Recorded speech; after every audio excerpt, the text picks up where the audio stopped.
விரிவடைந்த போர், களத்தில் குதித்த ஹிஸ்புல்லா, இஸ்ரேல் தரப்பில் மீண்டும் உயிரிழப்பு. உலகம் அஞ்சியவாறு மத்திய கிழக்கில் போர் விரிவடைந்துள்ளது.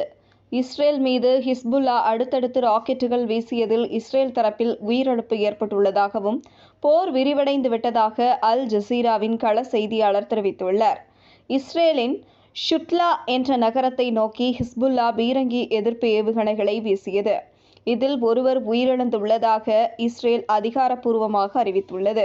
அதே நேரம் ஹிஸ்புல்லா நிலைகளை நோக்கி பதில் தாக்குதல் நடத்தியதாக இஸ்ரேல் கூறியுள்ளது. ஷெபா ஃபார்ம்ஸ் என்ற பகுதியை நோக்கி ஹிஸ்புல்லா தொடர்ந்து தாக்குதல் நடத்தி வருகிறது. சிரியாவில் இருந்தும் இஸ்ரேல் மீது தாக்குதல் நடத்தப்பட்டுள்ளது. இதற்கும் இஸ்ரேல் பதிலடி கொடுத்துள்ளது. எனவே தற்போது போர் 4 தரப்பு போராக மாறியுள்ளதாக அல் ஜசீரா கூறியுள்ளது.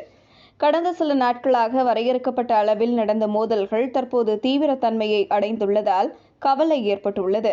இதனிடையே செய்தியாளர்களிடம் பேசிய இஸ்ரேல் ராணுவத்தின் மூத்த செய்தி தொடர்பாளர் ரியர் அட்மிரல் டேனியல் ஹேகரி, மத்திய கிழக்கின் எந்த பகுதியில் இருந்து தாக்குதல் தொடுக்கப்பட்டாலும் அதனை எதிர்கொள்ள இஸ்ரேல் தயாராகிவிட்டதாக குறிப்பிட்டுள்ளார்.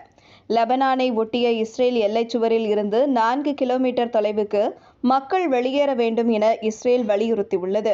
தங்கள் எல்லையை ஒட்டிய 4 கிலோமீட்டர் தொலைவிற்குள் யார் வந்தாலும் தாக்குதல் நடத்தப்படும் என எச்சரித்துள்ளது.